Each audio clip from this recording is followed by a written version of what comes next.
Well, Sir Paul McCartney has recorded the final Beatles song with help from artificial intelligence. Speaking to BBC Radio, he said the AI technology used John Lennon's voice from a previous demo to record the song. It has great uses. So when we came to make what will be the last Beatles record, it was a demo that John had that we worked on, and we've just finished it up. It'll be released this year.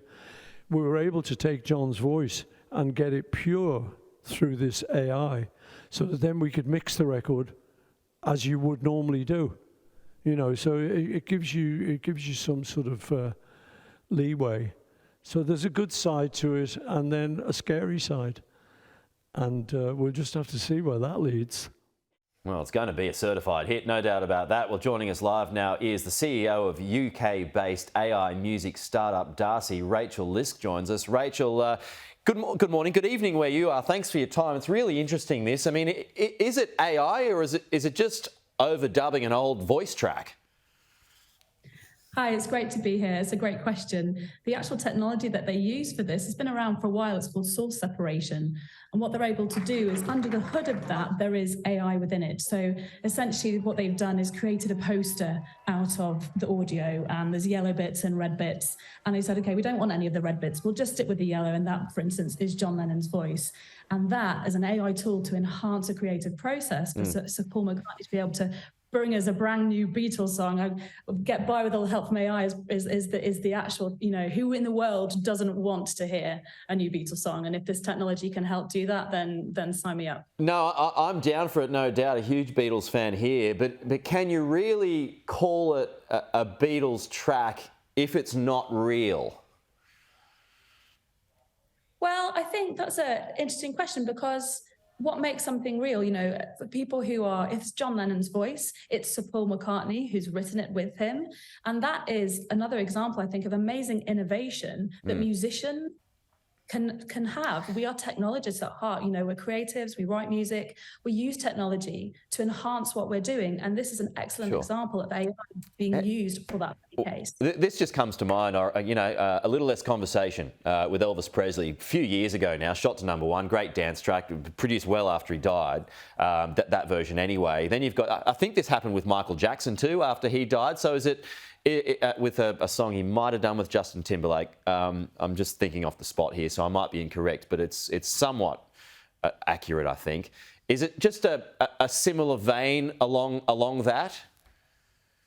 I think with this, absolutely not. It's, you know, this was made on a cassette that was said for Paul. You know, John Lennon provided this, and they were from demos. Musicians, we create demos, we collaborate with each other, we write things together. And that's what the Beatles were all about. They wrote things together. They were an amazingly innovative band. They created different recording techniques. And I think this is another excellent example of Sir Paul McCartney writing with John Lennon, not necessarily at the same time. And that's what AI has been able to do. And how do you think purists will feel about it? I think, as I say, who in the world doesn't want to have a new Beatles song? I was very fortunate to be at Glastonbury Festival last year, and it was one of the most moving things I've ever seen. John Lennon singing with Sir Paul McCartney, and the crowd was mesmerised, and it was such an emotional moment and such an empowering moment. And I think you can be pure about things all you like, but if there's experiences like that can exist and be enhanced using AI as a tool, then that can only be a good thing. Well, where's all this heading then, Rachel? Where isn't it heading is one of the most amazing things at DAACI. What we're building is tools to empower the creative process, empower artists, empower composers to do what they do, which is write music, but more of it. Masses of implications of this and uses of this as we go into digital worlds, metaverse, gaming.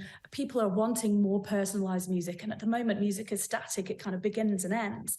With DAACI, what we're offering is a system to be able to have emotional music for the moment that you're in. Right now, if you were in a massive multiplayer online game, Peter, and you were absolutely, you know, killing me and I was having a terrible time, we have the same music at the moment. There's a possibility in the future to have our own scores, our own musical tracks that say something that we want to say for our experience.